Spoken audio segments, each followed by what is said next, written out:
Fragging is a macabre ritual of Vietnam in which American enlisted men attempt to murder their superiors.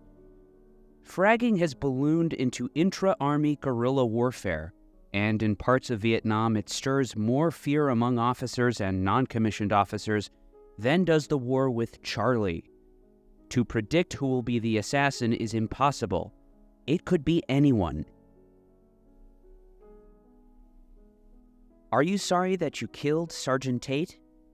No, I wanted to get all of them. I dislike all lifers. Was this a spur-of-the-moment thing? No, I've been thinking about it since I got here. Did you mean to put the grenade outside the bunker to scare the people inside? No.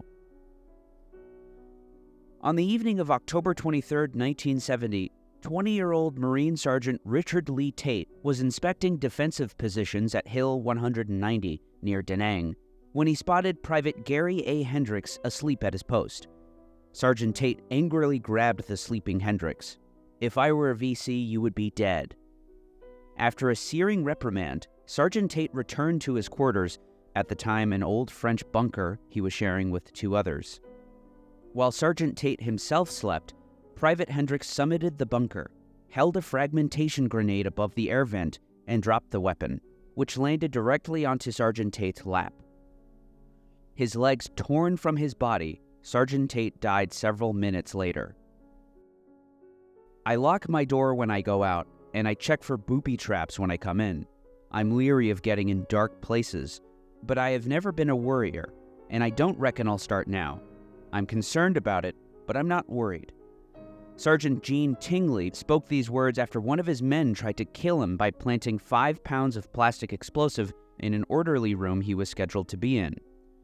Lucky for him, he overslept by minutes. The explosion injured a duty sergeant and broke the leg of another GI. Soldiers have apparently killed and maimed their superior officers since the dawn of warfare, and no army has been immune. Even in the earliest days of the United States, Captain Adam Benton of the 4th Pennsylvania Regiment was shot dead by one of his own. At least 4 enlisted men of the Union Army were tried for killing officers during the Civil War. An early example of fragging may include the attempt on Confederate General Braxton Bragg's life when a bomb planted under his bed failed to kill him. During the Korean War, Major Frank J. Martinez was blasted by a shape charge planted underneath his bed by one of his own troops. That one killed him. These examples are noteworthy because they're so few and far between, as evidenced by a report by the Judge Advocate General regarding the case of United States v. Taylor over the murder of an Army lieutenant. Offenses of the character disclosed in the charges and specifications in this case are fortunately rare in the military service. And then there was Vietnam. Though the motivations of individual soldiers maiming and killing each other varied, the true cause of the phenomenon of fragging is attributed to a number of factors. However, one fact should be particularly enlightening. The phenomenon of fragging began in the 1960s. Chaos plagued the decade. To some, it even seemed that the nation itself was falling apart.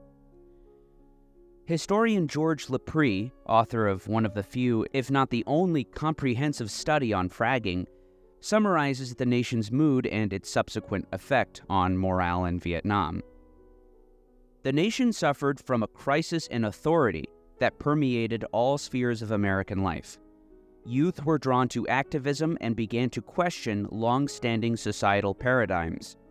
Illegal drug use became popular among young people, crime rose dramatically, and inner cities, long seething with social and racial discontent, exploded in revolt. America's military was in many ways a microcosm of society as a whole, and as these forces became prevalent among the civilian populace, so too did the zeitgeist affect the armed forces. And not long after the invasion of Vietnam in earnest under Lyndon Johnson in 1965, the first instance of fragging was recorded early the following year, on the 10th of January 1966. Early that morning, a fragmentation grenade hence the term fragging, was thrown into the orderly room of C Company 2nd Battalion, 503rd Infantry, 173rd Airborne Brigade. The weapon injured Sergeant Coleman Jackson, Jr. The sergeant told the investigators that he had been in a dispute with another non-commissioned officer just before the attack, though there was not enough evidence for an arrest. There hardly ever was, since the evidence, or the offender's weapon, was obliterated. Of the hundreds, yes, hundreds, of fragging incidents during the war, only some 71 men in all were convicted by military courts-martial. Only 10 seem to have served years-long prison terms, all of them having killed people. Nearly all of these men were paroled by the late 1970s. The last fragger to leave prison was William E. Sutton in 1999, and he was only in prison that long because he was released from prison and violated his parole terms. A fragging could occur as a result of the most trivial of disputes, and the first person to be killed in a fragging was targeted over a card game. With cards came heavy drinking, and a heated argument ensued between Specialist 4 Marvin Baldwin and Private First Class Willie F. Robertson of the 20th Engineer Battalion. Baldwin, sore from losing the game, grabbed a grenade to kill his opponent. Instead, it killed Private First Class Paul E. Nadeau and injured several others. It may surprise you to learn that the phenomenon of fragging was so pervasive that in early 1971, the U.S. Army in Vietnam instituted a recall of fragmentation grenades, as well as a moratorium on issuing grenades while unit leaders conducted searches for missing ordnance. From then on, soldiers had to sign receipts and would be disciplined for not being able to account for a grenade. Ironically, soldiers could be court-martialed for carrying grenades charged with possession of a dangerous weapon. Grenades additionally were to be inventoried every day. The official anti-fragging directive, titled Reduction of Shooting and Grenade Incidents, ordered that the Army stop issuing grenades to nearly all soldiers in Vietnam for a week. The standard issue grenade of the Vietnam War was the M26, and it was the weapon of choice in the vast majority of fraggings. It was the weapon of choice in the attempted killing of First Lieutenant Francis A. Morrow, Jr., commander of D Battery, 11th Marines, in February 1969. Just before midnight, an explosion rocked the bunker. A hand grenade was aimed toward the lieutenant's quarters, but he wasn't there. A frag grenade is hardly a precise weapon when thrown in close quarters, especially somewhere inhabited by lots of people. Accidental killings marred many a fragging, and in this case, non-commissioned officer Haywood W. Balance emerged bleeding from his mouth, shoulder, and chest. The other Marines believed it was a mortar attack. First Sergeant Warren R. First as well took shrapnel to the chest and abdomen, and died. Morrow had found the battery in a state of poor morale, suffering a poor state of place. His measures to correct his men nearly cost him his life and killed 2 others in the process. It became common knowledge among commanding officers that any attempt to reprimand the troops put a target on their back. Said Brigadier General Theodore C. Metaxas of the American Division, "I used to sleep with my gas mask in division headquarters. The disaffected and druggies would pop tear gas grenades upwind." John Sarr, writing for Life, described tension in the ranks. During a meal, 2 grunts were calmly discussing the theory and practice of fragging non-commissioned officers. If you keep hassling people, tension builds and it has to bring a release. Captain Brian Udermallen of Alpha Company, 1st Battalion 8th Cavalry, 1st Battalion Air Cavalry Air Mobile, was half prepared for a vengeance grenade attack from his own men, a fragging. They told me horror stories about how bad the company was, Udermallen remembers, and there were signs around saying the colonel wasn't welcome. I thought, my God, I'm going to be fragged.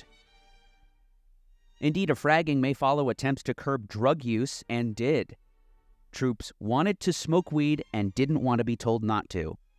As reported by the New York Times in 1970, a former Marine sergeant told a Senate subcommittee today that his objections to marijuana smoking so infuriated men under his command in Vietnam that one tried to murder him with a hand grenade. I was blown up by my own men, who rolled a grenade under my bunk as I slept. Robert J. Parkinson testified at a juvenile delinquency subcommittee hearing on drug abuse. As a result, I sustained a shattered bone in my left foot. Part of my intestines and liver were removed and my diaphragm was injured. Men of the 173rd Assault Helicopter Company were so tired of drug searches that they booby-trapped a bunker with a grenade. The weapon was found hidden under a sandbag, but when Staff Sergeant Robert A. Whithead grabbed the grenade to throw it into an empty bunker, it prematurely exploded, killing him. In this case, the perpetrator actually confessed, but since the Army Criminal Investigation Division failed to read him his rights, the charges were dismissed. The M26 fragmentation grenade was merely one weapon at the soldiers' or Marines' disposal. Indeed, fragging refers not only to grenades here, but also anti-personnel mines, a familiar one to many of you being the Claymore. After Private William E. Sutton was reprimanded for marijuana possession, he placed 2 Claymores beside the billets of his company commander and first sergeant.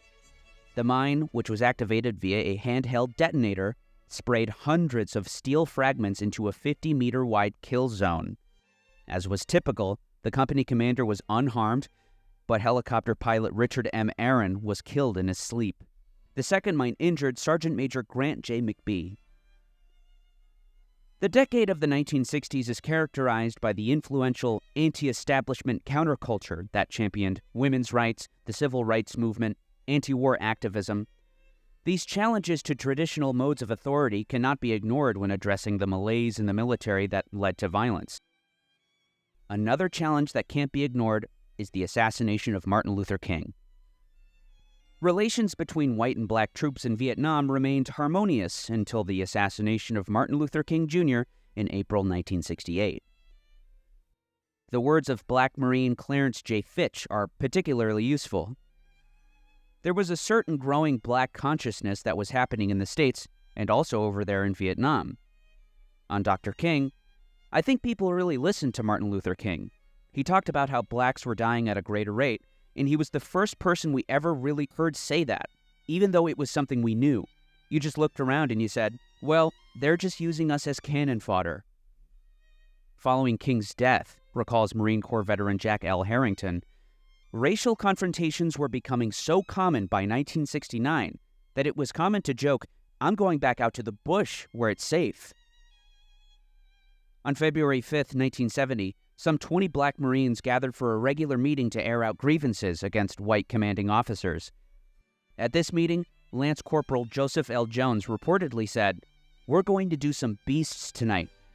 Later that evening, 4 black Marines of the Force Logistic Command Maintenance Battalion approached the unit's club where a band was playing and tossed grenades into the crowd. The incident was described by Lieutenant Colonel Gary D. Solis in a study on Marine Corps justice. In the early evening darkness, Corporal Ronald E. Gales, Lance Corporals Andrew M. Harris, Joseph L. Jones, and James B. Addison walked to the enlisted men's club. Jones entered to warn blacks inside to leave, after which Harris exclaimed, "I'm going to fire a whole bunch of these beasts up," and lobbed a grenade over the fence.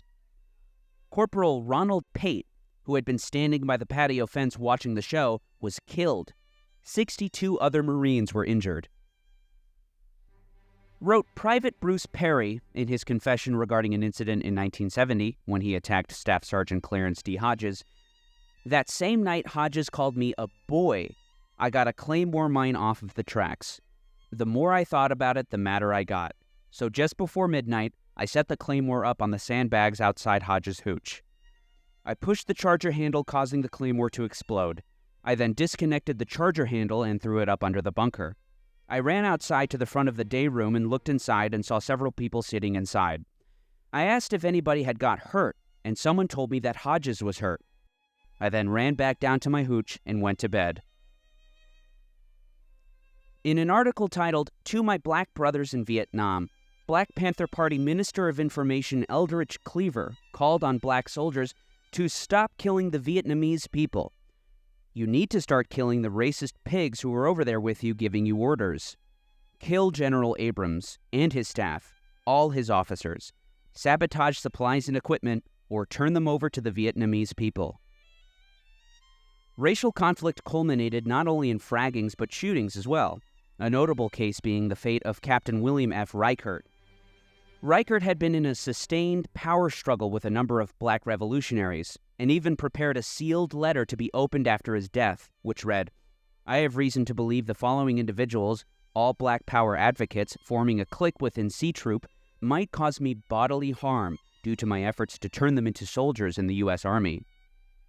On the afternoon of January 27, 1971, after learning that their platoon was to be sent into the field, Specialist 4 Amos J. Harvey and Private First Class James P. Moyler walked with their rifles to confront Captain Reichert. Reichert told the two, "I'm giving you a direct order to pack your bags and go to the bush with your platoon." Moyler replied, "I'm tired of the blacks being f***ed with." Moyler then raised his weapon and blasted Reichert with automatic fire, killing him. A Private First Class Michael Evans reportedly stood over the body raising a clenched fist and yelled, "All you rabbits, take a good look. That is what we're going to do to all you rabbits." Moyler was convicted at his court-martial of unpremeditated murder. He was released from confinement in 1975 after serving 4 years. Another racially charged incident was reported in the Tropic Lightning News, the weekly paper of the 25th Infantry Division. Specialist 4 James E. Paul, 22, was convicted on 2 counts of voluntary manslaughter and 10 counts of assault with intent to commit voluntary manslaughter. Sergeant Alan L. Lewis, formerly with the 4th Battalion 9th Infantry, testified that he saw Paul walking with an M16 toward the stand-down area. He said he then saw Paul go into an infantry crouch and fire into the bleachers. According to Lane, when the accused returned to his room, he said, "I just shot some rabbits."